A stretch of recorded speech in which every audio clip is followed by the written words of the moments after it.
বিভিন্ন প্রিন্ট ও ইলেকট্রনিক্স মিডিয়ার সুপ্রিয় সাংবাদিক ভাই বোনেরা, আপনাদের সবাইকে আমার সালাম, আসসালামু আলাইকুম। আজকে আমি আপনাদেরকে কোতোয়ালি থানা এলাকায় সংগঠিত একটি লোমহর্ষক বা চাঞ্চল্যকর হত্যা মামলা সম্পর্কে ব্রিফিং করব। এই ব্রিফিং অনুষ্ঠানে আমার সাথে উপস্থিত আছেন লালবাগ ডিভিশনের কোতোয়ালি জোনের সহকারী কমিশনার ফজলুল, যিনি এই ঘটনাটির রহস্য উদ্ঘাটনে সক্রিয় ভূমিকা পালন করেছেন এবং সকল আভিযানিক কার্যক্রমে সম্পৃক্ত ছিলেন।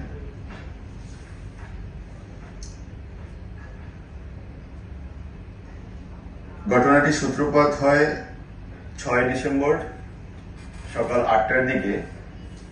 ঢাকা মেডিকেল কলেজের যে পুলিশ ফাঁড়ি আছে, ওখান থেকে একজন পুলিশ সদস্য আমাদের কোতোয়ালি থানায় ডিউটি অফিসারকে টেলিফোন মারফত জানায় যে ঢাকা মেডিকেল কলেজে একজন প্রাপ্তবয়স্কা মহিলার লাশ আছে এবং সেই লাশটি কোন একজন অজ্ঞাত পরিচিত ব্যক্তি সদরঘাট লঞ্চ টার্মিনাল এলাকা থেকে তাকে হসপিটালে ভর্তি করে এবং হসপিটালে নিয়ে আসার পরে ডাক্তাররা তাকে মৃত ঘোষণা করেন। এই সংবাদের ভিত্তিতে আমরা হসপিটালে যাই। হসপিটালে গিয়ে একটি ঢাকা মেডিকেল কলেজে যাই এবং একটি লাশের যে সকল পুলিশি আনুষ্ঠানিকতা আছে, তদন্তে সংশ্লিষ্ট আনুষ্ঠানিকতা সম্পন্ন করি। পুলিশের বিশেষায়িত সংস্থা সিআইডি কে আমরা বিষয়টি জানাই। তারা আসে, তারা বিভিন্ন বায়োলজিক্যাল স্যাম্পল সংগ্রহ করে। ওই সময় যে লাশ বা মৃত ব্যক্তি, ওই লাশের সাথে একটি ছোট বাচ্চা ছিল, আনুমানিক বয়স 7 বছর হবে। এছাড়া আর কাউকে আমরা পাইনি। আমরা তার বায়োলজিক্যাল বিভিন্ন স্যাম্পল পরীক্ষা নিরীক্ষা করে যাচাই বাছাই করে পরবর্তীতে তার পরিচয় শনাক্ত করি। পরিচয় জানা যায় ওই স্যাম্পল অনুযায়ী, বায়োলজিক্যাল স্যাম্পল অনুযায়ী তার পরিচয় জানা যায়। তার নাম মাধুরী বিশ্বাস, তার গ্রামের বাড়ি শ্বশুর বাড়ি খুলনা জেলার তেরোখাদায় এবং বাবার বাড়ি বাগেরহাট জেলার মোল্লাহাট থানা এলাকায়। তার বাবার নাম চিত্তরঞ্জন বিশ্বাস। পরবর্তীতে আমরা তার আত্মীয় স্বজনকে খবর পাঠাই, তারা ঢাকায় আসে। ঢাকায় আসার পরে তারা ওই হত্যা সম্পর্কে কোনো তথ্য আমাদেরকে দিতে পারেনি এবং আমরা তাৎক্ষণিকভাবে ডাক্তারদের সাথে কথা এবং গত 17 তারিখ রাত্রে তাকে আমরা ঢাকার পার্শ্ববর্তী একটা জেলা থেকে গ্রেফতার করি। গ্রেফতারের পর তার সাথে আমরা এই বিষয়ে বিস্তারিত কথাবার্তা বলি। কথাবার্তায় জানা যায় এই বিধান দাস, তার বয়স আনুমানিক 25 বছর হবে। সে বালি কাটার যে জাহাজ, ওই জাহাজে কাজ করে এবং তার কোন একজন বন্ধুর কাছ থেকে, সে স্পষ্ট বলতে পারেনি কার কাছ থেকে নাম্বারটা পেয়েছে, একটি ফোন নাম্বার পায়। যে ফোন নাম্বারটি ছিল মাধুরী বিশ্বাসের। তো ওই ফোন নাম্বারটি পাওয়ার পর সে মাধুরী বিশ্বাসের সাথে যোগাযোগ শুরু করে। যোগাযোগের এক পর্যায়ে তাদের সাথে একটি প্রেমের সম্পর্ক তৈরি হয়। প্রেমের সম্পর্ক শুরু হয় এখন থেকে 4 থেকে 5 মাস আনুমানিক আগে এবং এটা ফোনের যোগাযোগ, ফোনে কথাবার্তা এর মধ্যে সীমাবদ্ধ ছিল এবং এই প্রেমের সূত্র ধরে বিধান দাস বিভিন্ন সময় মাধুরী বিশ্বাসের কাছ থেকে বিভিন্নভাবে টাকা পয়সা নিত। এটা জোর জবরদস্তি করে নিত বিষয়টা তা না। সে বিধান বলেছে সে মাধুরী তাকে বিভিন্ন সময় টাকা দিত তার দাদিকে চিকিৎসার জন্য, কিংবা তার কোনো কাজে লাগলে তাকে দিত। এই পরিমাণগুলো 3000, 2000 এইরকম পরিমাণ আর কি। এবং কয়েকবার সে নিয়েছে, 3-4 বার নিয়েছে এরকম সে বলেছে। সম্পর্কটি যখন এরকম 4-5 মাসে গড়ায়, তখন মাধুরী বিশ্বাসের কাছ থেকে বিধান দাসের উপর একটি চাপ তৈরি হয় তাকে বিয়ে করার জন্য। এদিকে মাধুরী বিশ্বাস বিবাহিতা এবং তার একটি সন্তান আছে, অন্যদিকে বিধান দাস অবিবাহিত এবং তার ফ্যামিলির বড় সন্তান। তাই সে মাধুরী বিশ্বাসের সাথে প্রেমের সম্পর্ক কন্টিনিউ করলেও তাকে বিয়ে করবে এই চাপটি সে নিতে পারছিল না। এক পর্যায়ে অধিকতর চাপ প্রয়োগ করার জন্য মাধুরী বিশ্বাস বরিশালে চলে যায়। বরিশালে গিয়ে বিধান দাসকে বলে যে আমি বরিশালে এসেছি, তুমি আসো আমার সাথে দেখা করো। এবং তার কথায় বিধান দাস বরিশালে আসে এবং বরিশালে এসে তার সাথে দেখা করে এবং তারা বরিশালের একটি স্থানীয় হোটেলে তারা রাত্রি যাপন করে।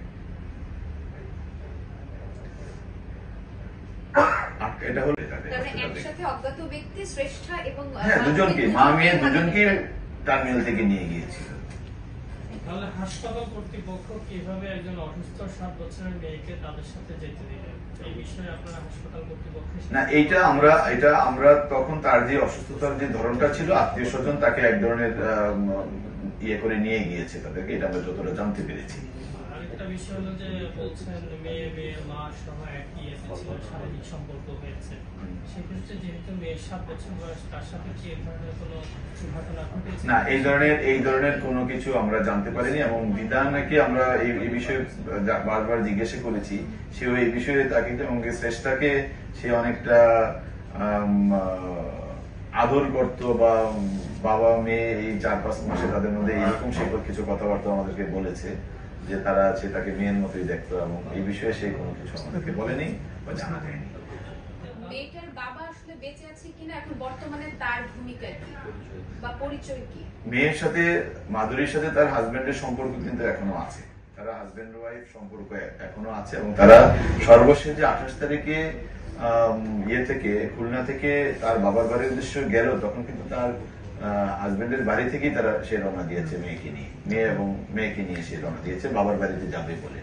এবং তার যে হাজবেন্ড পিঙ্কু মজুমদার, সে কিন্তু এই যে দ্বিতীয় যে মামলাটা হয়েছে, হত্যা মামলাটা, এই মামলার বাদীও হয়েছে। মামলা তো অপমৃত্যু মামলা প্রথমে হয়েছে, পরে পরবর্তীতে হত্যা মামলা হয়েছে। এইরকম স্পষ্ট কিছু আমরা এখনো জানতে পারিনি। বিষয়টা আমি একটু স্পষ্ট করে বলেছি শুরু থেকেই, অপমৃত্যু মামলাটা যখন হয়েছে তখন আমরা একটা অ্যাঙ্গেলে আমরা এটা তদন্ত করেছি।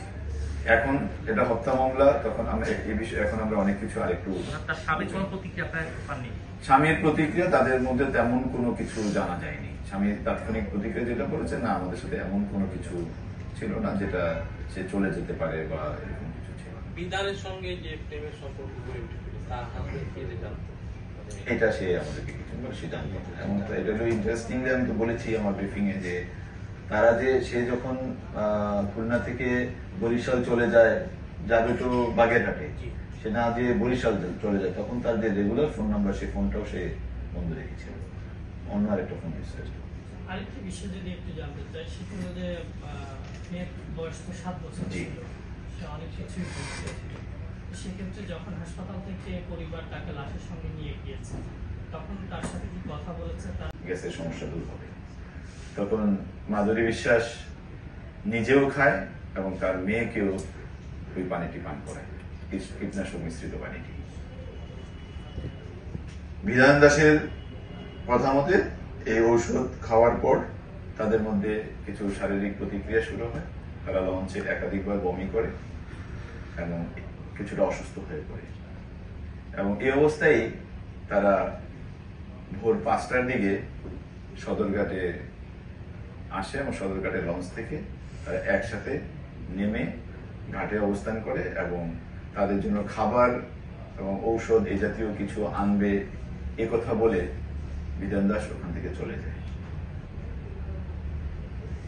এবং আমরা ধারণা করছি যে ওই চলে যাওয়ার পরই সে এখানে অসুস্থ হয়ে পড়ে। অসুস্থ হয়ে পড়লে কেউ একজন তাকে হসপিটালে নিয়ে যায় আমাদের অনুসন্ধানে ওই বিষয়টিও আমরা চেষ্টা করছি খুঁজে বের করার, যে কে তাকে হসপিটালে নিয়ে গিয়েছিল, ওটাও আমরা বের করার চেষ্টা করছি।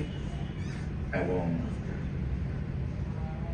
ওই দিনই রাতের কোনো একটা সময়ে মাধুরী বিশ্বাস হসপিটালে মারা যায়, এবং পরদিন তো আমরা সংবাদ পেয়েছি, এটা আমি বললাম, যার ফলশ্রুতিতে মামলা হয়েছে পরবর্তীতে। এবং গত 14 তারিখে এর মধ্যে যে তার মেয়ে শ্রেষ্ঠা এবং তার লাশ তার আত্মীয় স্বজন এসে শনাক্ত করে তাকে নিয়ে যায়, নিয়ে তাকে তার বাবার বাড়ি এলাকায় দাফন করে। এবং 14 তারিখে আমরা সংবাদ পাই তার আত্মীয়র মাধ্যমে যে তার যে মেয়ে শ্রেষ্ঠা 7 বছর বয়সী, সেও গোপালগঞ্জ মেডিকেল কলেজ হসপিটালে চিকিৎসাধীন অবস্থায় মারা যায়। এবং যখন আমরা এই বিষয়টি জানতে পারি এবং জেনে আমরা তার পরবর্তীতে বিধান দাসকে গ্রেফতার করি, এবং বিধান দাস,